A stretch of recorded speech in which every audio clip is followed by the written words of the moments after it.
I'm Tommy Steuck. I work in the Forest Health Department at Menominee Tribal Enterprises, and we do invasive species control. In the spring we do a lot of spraying of those invasive plants, and sometimes we do cutting and chemical control on stumps. Then in the fall we gear towards invasive tree diseases such as oak wilt. Beginning of August we start flying drones to look for oak wilt. We fly every oak cover type stand that's on the reservation, and we take pictures of them, and when we get back to the office we can geotag those points on our GIS. So then we have those points saved and we send someone there to identify if they're actually an oak or not. And then if they are, then I get sent out there to identify if it's oak wilt that killed the tree or if it was some other disturbance such as fire or lightning strikes or anything like that. And then I mark out a pocket based on what the tree is like. So if it's a fresh, actively wilting tree, we'll do our rapid response technique, which is we're the only ones that really do it. Like the Forest Service, they all do a different treatment than we do, but the rapid response treatment saves volume of oak because we're only taking out a single tree instead of many others that are surrounding it. And then once I mark out the pocket, we have another crew go in and girdle those trees and spray the girdles with chemical to kill the stump and to hopefully control that disease and just keep it in that one spot. And then after that we monitor those pockets for 5 years, and if it doesn't break out, we consider it controlled. That takes up most of our fall time, doing girdling and drone flights for that.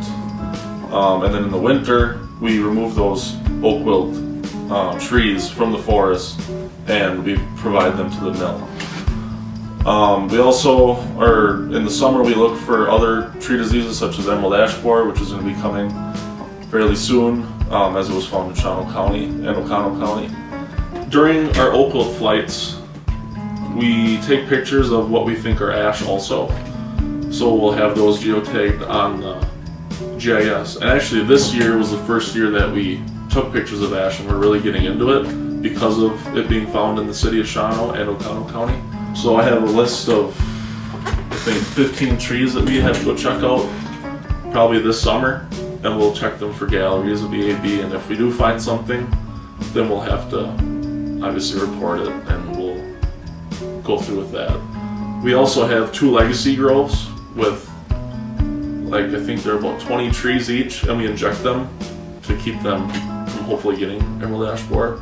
One of them is up on the north side of the res, and then one is in the way west, in the southwestern corner of the res. But the sad thing is there's really nothing that we can do about it. We're just waiting until it gets here, and hopefully we can get all the trees out of there and salvaged before it really devastates us too hard.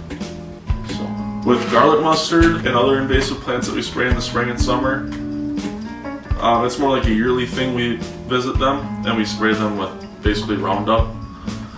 And we also monitor those for 5 years, and if we don't find that plant within 5 years on that road section or that parcel of woods, we consider it eradicated. So we have many archaeological sites on the reservation, and most of those old homesteads have a tree that's called black locust, and it's technically invasive, but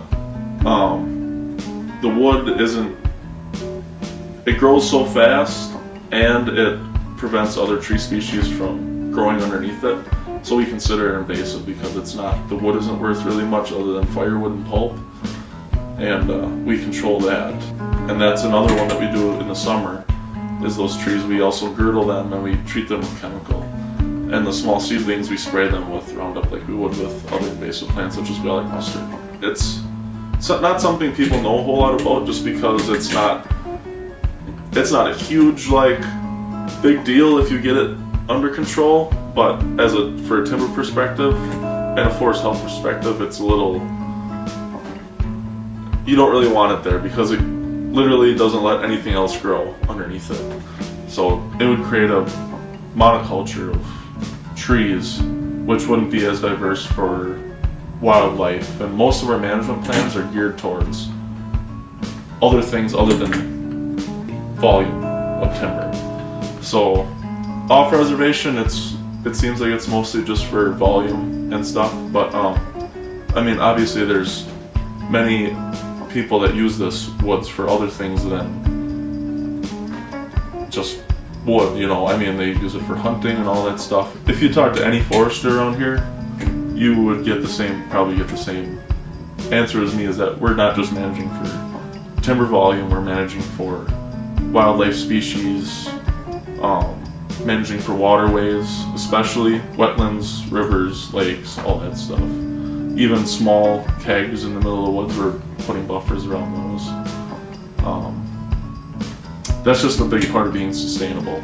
We work in our department specifically from about April to breakup till March, and then in that winter time between those two seasons, it's kind of helping a lot of people. We scatter throughout marking and helping forest development and those sort of things. So there's a lot of people that are getting training in each department, so that really helps with everything, you know. I mean, everyone knows what to look for forest health. While they're out in the field, they'll find a tree that has oak wilt, they'll find a tree that's suspicious for EAB or something like that. So, I mean, it's not each department just doing their own thing, you know, it's everyone coming together and helping. It's not separated like that. So, yeah, that's really about it. That's about all we do in forest health at Menominee Process.